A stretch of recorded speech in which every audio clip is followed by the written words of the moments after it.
Hi students, welcome back to our continuation of our discussion on Pro Tools. In this video, we're going to talk about how to add tracks and also discuss the four basic track types that there are in Pro Tools and how each of those can be utilized.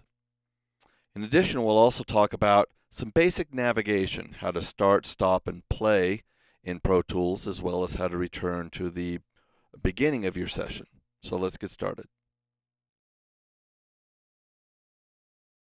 Just like my session here, you should also have a new Pro Tools session that you just created open in front of you. This session will contain no tracks. We haven't added any yet to our session. To do that, we can go right up here to the track drop-down menu and click on it and select New. You can also see that there is a shortcut associated with this, which is Shift-Command-N.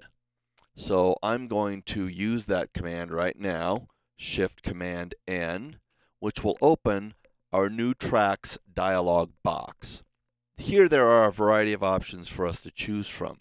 We can choose how many tracks we want to add, the track type, whether it's mono or stereo, which is what you'll have in the standard version of Pro Tools. These other versions are associated with more advanced versions of Pro Tools. Also, you'll have a variety of track types to choose from. The four that we're going to discuss are the audio track, the auxiliary input track, the MIDI track, and the instrument track. And then over here to the right, you'll see that there's also a plus button that'll allow you to add additional rows in case you want to add differing track types and add all those to your session at the same time. So for the purposes of this exercise, I'm going to add one mono audio track. Let's go ahead and add an auxiliary input track that's also mono, and then a MIDI track and an instrument track, thereby getting all four track types that you need to have a basic understanding of. Now, we're going to click Create, and as soon as we do, all four of these tracks will be added to our Pro Tools session. If we go to the mix window, so Command and equals, it's easy to see these four different track types. Let's talk about these real briefly. An audio track is a track on which we can record just audio. So if we place our input to the right channel where our audio is coming in, and we record enable that, and actually hit the record button, you'll be able to see that we can actually record audio into Pro Tools, and that's exactly what we're doing. So if I stop this, go back and play it, you can hear what I've just recorded. Record button, you'll be able to see that we can actually record Let me turn the click off. Audio into Pro Tools, and that's exactly. So you get the idea. An audio track is a track type that enables us to record and play back audio, digital audio. An auxiliary track, or an auxiliary input track, is also a track that deals with audio. The difference is that an auxiliary input track is a way for us to route audio inside of Pro Tools to a different location. So for example, if I turn on my Vox or my voice input channel, which is the one I have right here so that you can hear me while I'm making these videos, you'll see that this is an auxiliary input channel. It's a way to route my audio out my Pro Tools outputs and then into the inputs of my video recording software.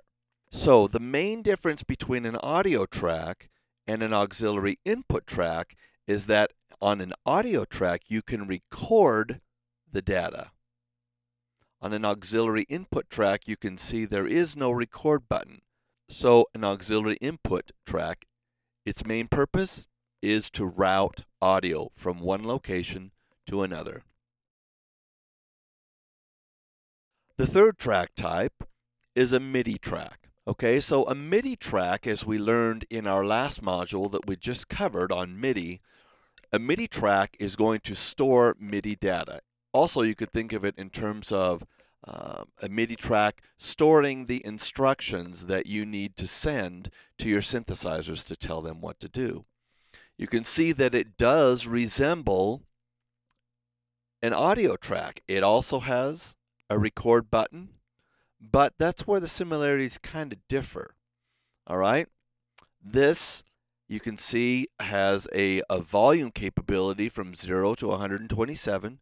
And as you know from our MIDI module, that is the variable that the MIDI specification uses to identify velocity, 0 to 127 different levels or velocity levels.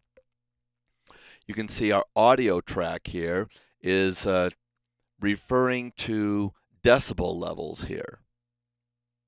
So even though they look similar, they're both using different scales. One's using a MIDI scale, one's using an audio or decibel scale.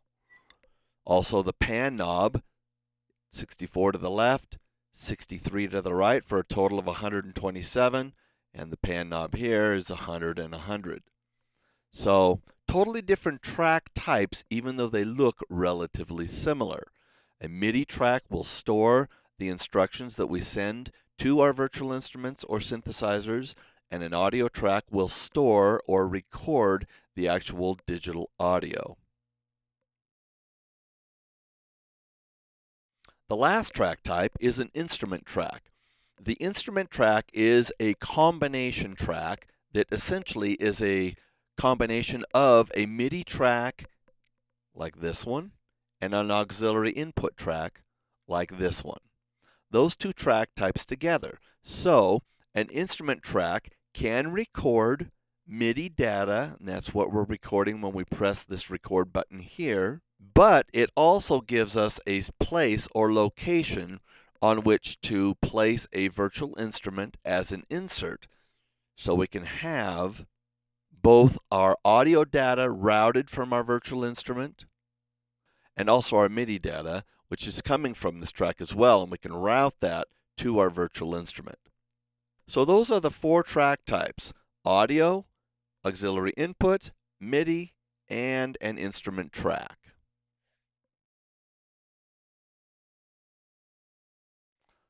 In Pro Tools, there are a number of commands that you need to know to operate and navigate inside of Pro Tools.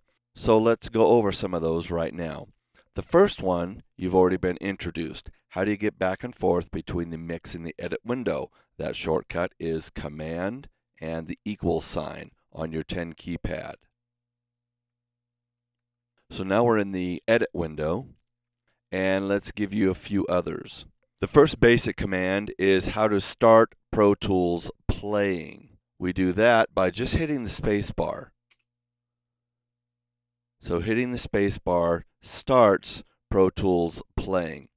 It also stops Pro Tools from playing as well. So if I hit the space bar again, Pro Tools stops playing. So starting Pro Tools by hitting the space bar, stopping Pro Tools by also hitting the space bar.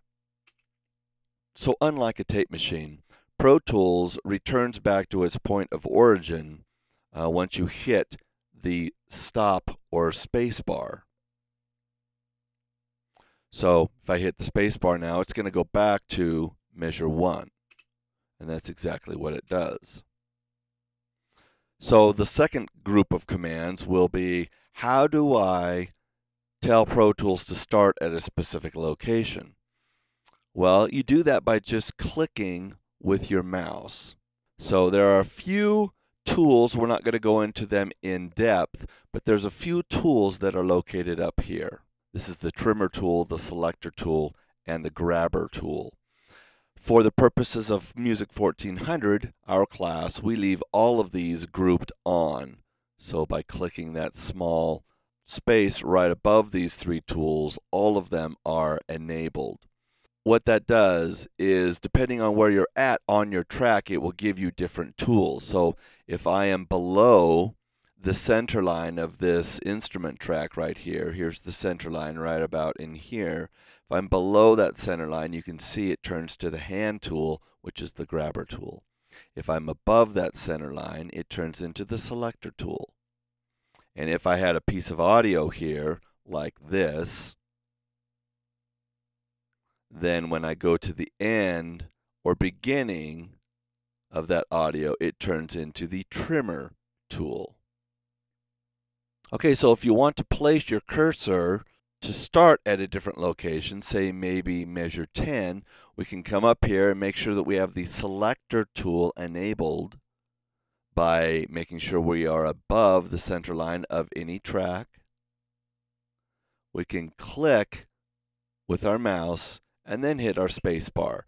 And now Pro Tools will start at measure 10.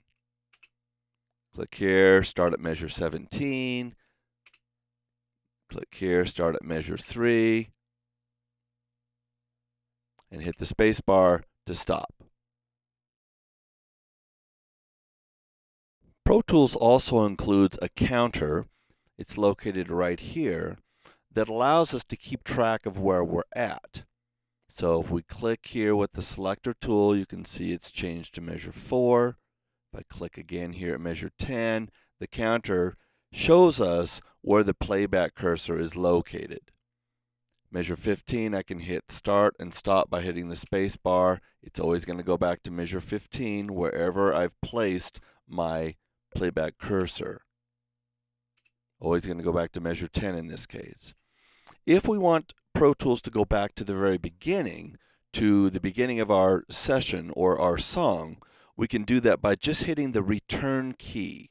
So if we hit the return key on our QWERTY keys, you'll see that Pro Tools goes back to the very beginning of our session. Spacebar to start Pro Tools, spacebar to stop Pro Tools. You can use your mouse to position the cursor at any particular bar location you would like to start at. And you can see where that bar location is up here in the counter.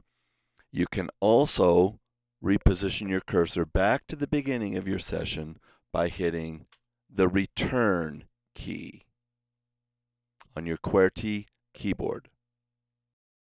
Okay, that's it for this particular video. I would recommend you spend some time in the lab in front of Pro Tools reviewing these key commands that we've discussed. So start and stop with the space bar, return to the beginning of your session with the return key, and placing your playback cursor by clicking with the mouse. We'll see you next time.